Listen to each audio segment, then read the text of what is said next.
Hello my dear students, मैं राहुल गुप्ता आप सभी लोगों का इस ऑनलाइन क्लासेस में स्वागत करता हूँ।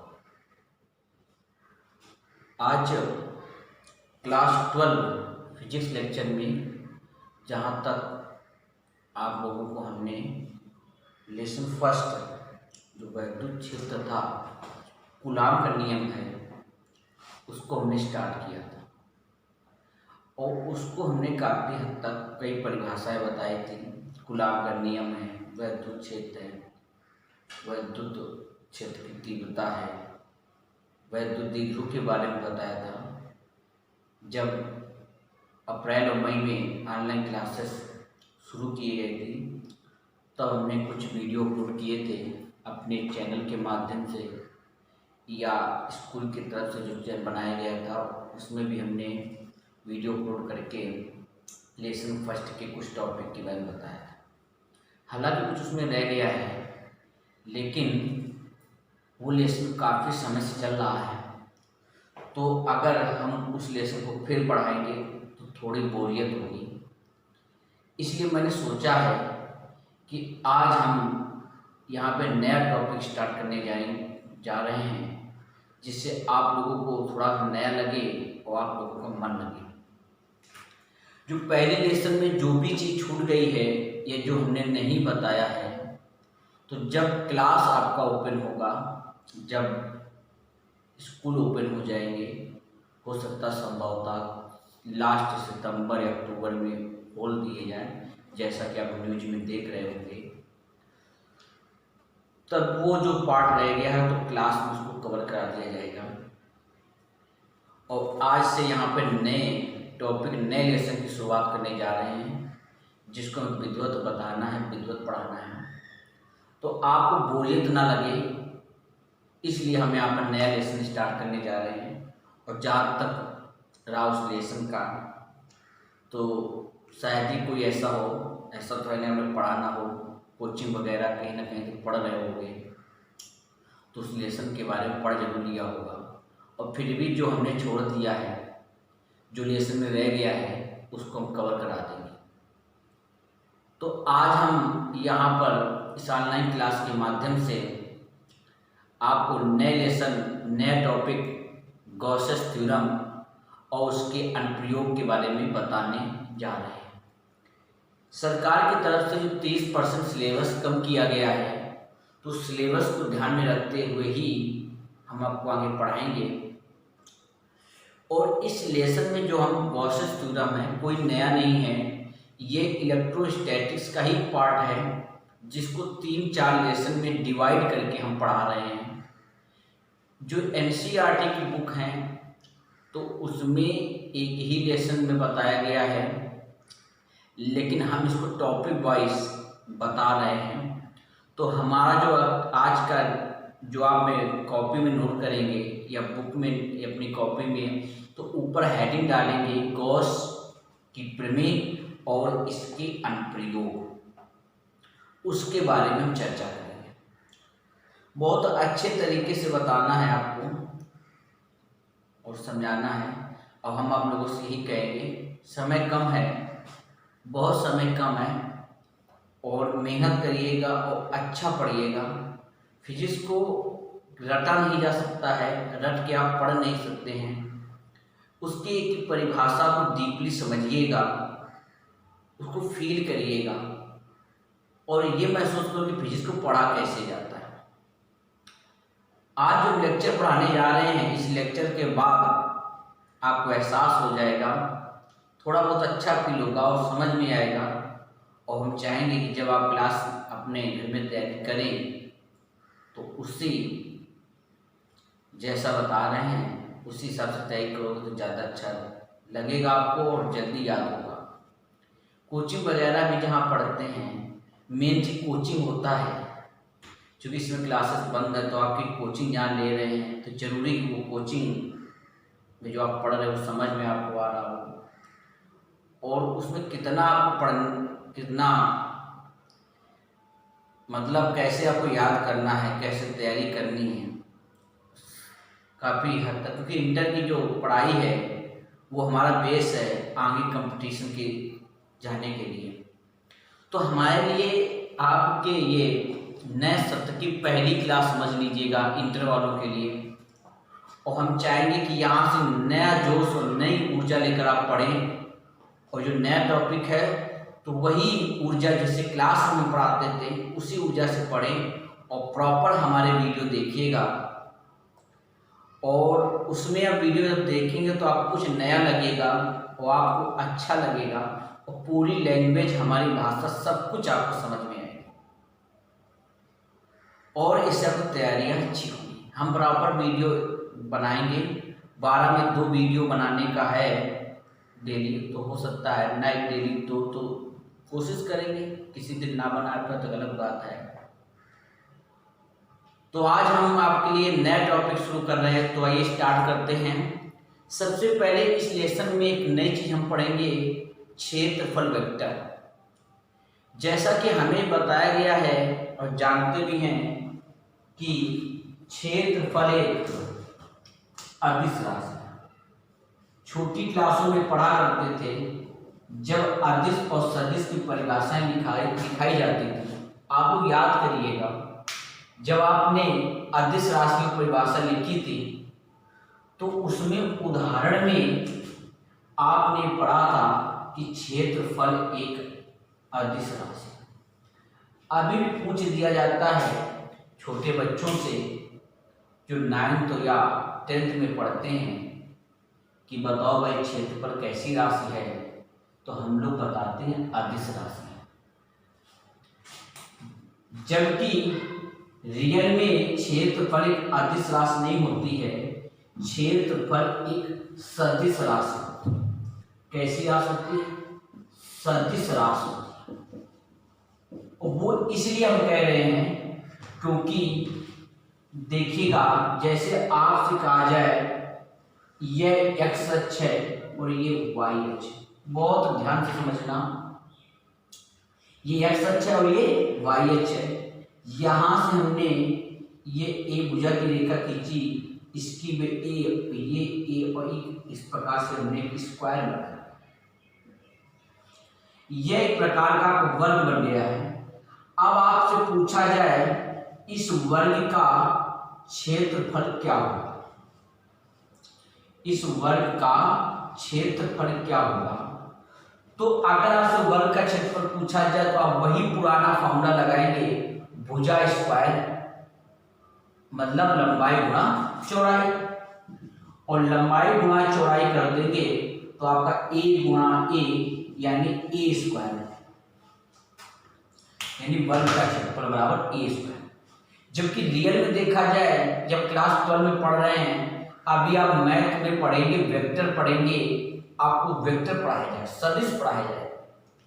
तो जबकि रियल में देखा जाए, चाहे वो वर्ग हो चाहे वो आपका आयत हो, इसका क्षेत्रफल ये ना होकर ए बी दो भुजाओं का क्रॉस, दो भुजाओं का सदिश वर्ग होता है। रियल में देखा जाए तो वर्ग का क्षेत्रफल A B cross B C होगा, ये नहीं होता है, A B cross B C होता है। और ये गारंटी से हम कह सकते हैं, अभी आप सदिश पढ़ेंगे, व्हाइट फॉर्मूले का प्रयोग भी करेंगे, दो भुजाओं का क्रॉस प्रोडक्ट होता है।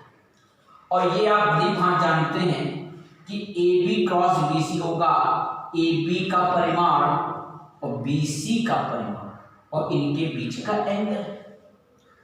तो जैसे आप देखें तो ए बी का परिमाण कितना है, ए, बी सी का परिमाण है ए, और बीच का जो कोण है, ये कोण कितना है 90, तो साइन 90, तो इसका मान एक होता है, तो निकलकर ए स्क्वायर है।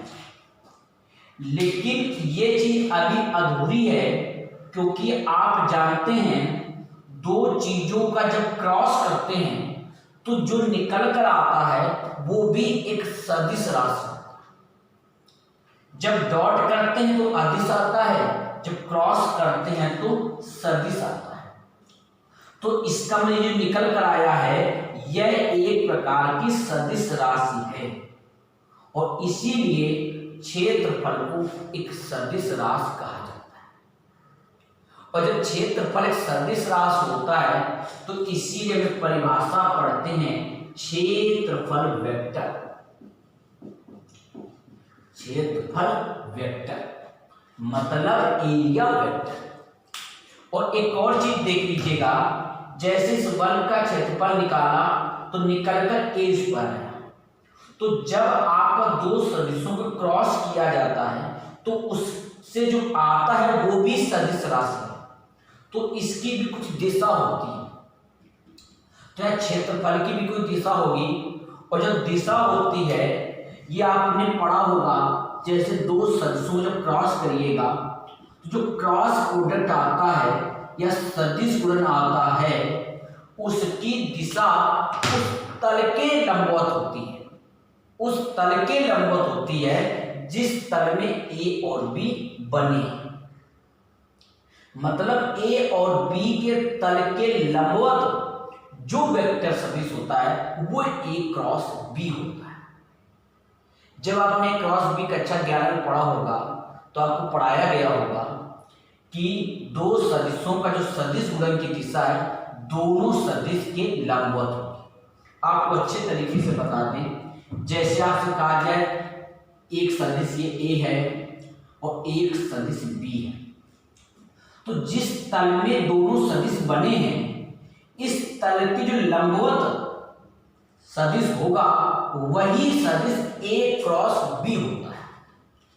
इस तल के लंबवत सदिश ए क्रॉस बी होता है। जैसे ये क्षेत्रफल है तो आज अगर क्षेत्रफल की दिशा क्या होगी तो इस तल के जो लंबवत वेक्टर होगा, किसी भी तल के जो लंबवत वेक्टर होता है वह उसका क्षेत्रफल वेक्टर होता है, यानी वही कहलाता है। और लंबवत वेक्टर की दो दिशाएं होती हैं, या तो ये बाहर की ओर होगा या तो ये अंदर की ओर होगा। हमारी बात समझ रहे हो ना? जैसे मैं बता रहा हूं किसी भी तल के, ये तल है तो इसका अपना क्षेत्रफल है ए स्क्वायर, और इस ए स्क्वायर जो दिशा होगी वो इस तल के लंबवत या बाहर की ओर होगी या अंदर की ओर होगी, क्योंकि ये परिभाषा होती है कि दो तल माने इनके लंबवत जो वेक्टर होगा वही तो क्रॉस होता है, यानी A B cross B C जो होगा वो इसके लंबवत होगा। तो क्षेत्रफल वेक्टर की जो परिभाषा लिखी जाती है वो ये लिखी जाती है, किसी तल के लंबवत, किसी भी तल के लंबवत वेक्टर क्षेत्रफल वेक्टर कहलाता है। जैसे आपको बता दें कि ये आपका एक क्षेत्रफल है, कोई मान लो क्षेत्रफल है, इसका ए है, तो यह एक सदिश राशि है, और सदिश राशि है तो इसकी दिशा इसके लंबवत बाहर की ओर होगी या अंदर की ओर होगी। इसकी दिशा बाहर की ओर होगी या अंदर की ओर होगी, क्योंकि एक एग्जाम्पल के माध्यम से अभी हमने बताया है, एक बार फिर बता देते हैं। जैसे आप एक वर्ग बनाइएगा, इस वर्ग का क्षेत्रफल की बात की हमने, तो इस वर्ग का क्षेत्रफल भुजा स्क्वायर नहीं होता है, क्या होता है A B cross B C. तो क्षेत्रफल होता है A B cross B C, और इस A B cross B C की जो डायरेक्शन होगी या जो दिशा होगी वो इसके प्लेन के या इस तल के लंबवत ही तो होगी। चूंकि ये सदिश गुणन की परिभाषा होती है कि दो सदिशों का जो सदिश गुणन है उसकी दिशा दोनों सदिश के लंबवत होती है। कक्षा 11 में हमने पढ़ा। तो इसका जो क्षेत्रफल आया A B cross B C, इसकी डायरेक्शन तो बाहर की ओर होगी या अंदर की ओर होगी। और तभी से कहा जाने लगा है कि किसी भी तल के लंबवत वेक्टर क्षेत्रफल वेक्टर कहलाता है। अब आप लोग मेरी बात सुनिए, इसकी मात्र मैं केवल 2 लाइन में परिभाषा लिखा देता और कह देता कि किसी तल के लंबवत वेक्टर को क्षेत्रफल वेक्टर कहते हैं, और आप लोग परिभाषा लिख लेते। वही परिभाषा लिखवाऊंगा भी, लेकिन इतना समझाने का मतलब क्या? हम देखते हैं, आप पढ़ते हैं, केवल बस इतना जानते हैं कि क्षेत्रफल के लंबवत वेक्टर क्षेत्रफल वेक्टर होता है, शायद यहाँ तक नहीं समझते। और जब तक ये नहीं समझेंगे तो मतलब क्या रहेगा? हम तो ये भी नहीं जान पाते हैं क्षेत्रफल वेक्टर की दिशा होती है लंबवत बाहर की ओर होगी या अंदर की ओर, जबकि आपको मालूम होना चाहिए दोनों तरफ होती है, बाहर की ओर होती है और अंदर की ओर भी होती है। तो मेरा कहने का मतलब यही है कि जितना पढ़िएगा सही पढ़िएगा, सटीक पढ़िएगा, कोई अधूरा ज्ञान मत लीजिएगा। अधूरा नहीं पढ़ना है, पूरा पढ़ना है। अगर हमसे क्षेत्रफल वेक्टर पढ़ाया जाए तो बताया जाए कि क्षेत्रफल क्यों सदिश है। क्षेत्रफल केवल परिभाषा लिखवा दी जाती है और हमें पता ही नहीं चल पाता है, जबकि आज आपने देखा रियल में क्षेत्रफल का फॉर्मूला ये होता है और तभी से इस क्षेत्रफल को वेक्टर कहा जाता है। और इस लेसन की शुरुआत इस शानदार परिभाषा से हो रही है और इसके बाद हम वैद्युत की चर्चा करेंगे। वैद्युत के बाद हम गॉसेस थ्योरम की चर्चा करेंगे और बहुत अच्छे तरीके से आपको बताएंगे। कोई भी ज्यादा रटवाएंगे नहीं, ज्यादा परिभाषा नहीं लिख पाएंगे, बस आप देखते जाइएगा और कुछ भी नहीं रखना है। आप जब परिभाषा लिखोगे तो तुम्हें फील होगा कि क्षेत्रफल वेक्टर क्या होता है। बनाने को तो करेंगे वैसे ही हम भी कि क्षेत्रफल वेक्टर की जब परिभाषा लिखेंगे तो तल बनाएंगे, इस तल के लंबवत वेक्टर खींचेंगे और इस वेक्टर को लिखेंगे। क्षेत्रफल वेक्टर को जो लिखा जाता है ई कैप, इसका परिमाण क्षेत्रफल वेक्टर के बराबर होता है। तो वो लिखने का ढंग वही है जो भी लिखे तो क्षेत्रफल वेक्टर प्रदर्शित किया जाता है। इसकी दिशा में कुछ मान लीजिएगा, डायरेक्शन मान लीजिए तो आप लिख सकते हैं, ठीक है। तो लिखना हमें वही है ए और मान लीजिएगा ए एन, मान लीजिए कैप, इसकी डायरेक्शन मान लीजिए ये ऐसे लिखा गया। तो क्षेत्रफल वेक्टर की डायरेक्शन या बाहर की होगी या अंदर की होगी और परिमाण इसके क्षेत्रफल के बराबर, जैसे मैं ए स्क्वायर बताया। अगर यहाँ डायरेक्शन पूछी जाए तो अगर आपकी ए भुजा ये है और ये भुजा ए है तो आया तो ए स्क्वायर है, लेकिन इसकी डायरेक्शन तो बाहर की होगी और बाहर की ओर का मतलब या तो जेड अक्ष के बाहर की होगी या अंदर की ओर होगी, तभी जेड अक्ष के अंदर इकाई सदिश होता है के, तो इसको ए स्क्वायर के लिखेंगे या माइनस ए स्क्वायर के लिखेंगे। ये ध्यान रखिएगा हमेशा इसको। और ज्यादातर जो डायरेक्शन लिया जाता है वो तल के लंबवत हमेशा बाहर की ओर लिया जाता है। हमारा जितना भी इस पूरे चैप्टर में चलेगा सिस्टम, वो तल के लंबवत बाहर की ओर ही चलेगा। समय का अभाव है, लेकिन हम फिजिक्स में इतना बता दें आपको, बहुत पढ़ना होता है, आप उतना ही जानोगे जितना बताया जाएगा। जैसे इस क्षेत्रफल वेक्टर को डिस्कस करने में कम से कम 10 मिनट लग गया कि बताने में लग गया। अब इतने में अगर ना बताते तो क्षेत्रफल वेक्टर और वैद्युत और गॉसेस थ्योरम हो जाता। लेकिन फायदा भी तो है, जान तो गए, ऐसे होता है, ठीक है। तो आप लोग अब हेडिंग डालेंगे, डालिएगा हेडिंग क्षेत्रफल वेक्टर। क्षेत्रफल वेक्टर पहली हेडिंग यही है और इसमें नोट्स बना के लिखना है किसी तल के लंबवत खींचे गए वेक्टर को क्षेत्रफल वेक्टर कहते हैं। किसी तल के लंबवत खींचे गए वेक्टर को क्षेत्रफल वेक्टर कहते हैं। बस इतना लिख लीजिएगा। इसके बाद वैद्युत फ्लक्स की चर्चा हमारे दूसरे वीडियो में होगी, दूसरे लेक्चर में होगी। उम्मीद करते हैं कि समझ में आपको आया होगा। क्षेत्रफल वेक्टर में चित्र बना के इतना कर लीजिएगा। किसी तल के लंबवत खींचे गए वेक्टर को क्षेत्रफल वेक्टर कहते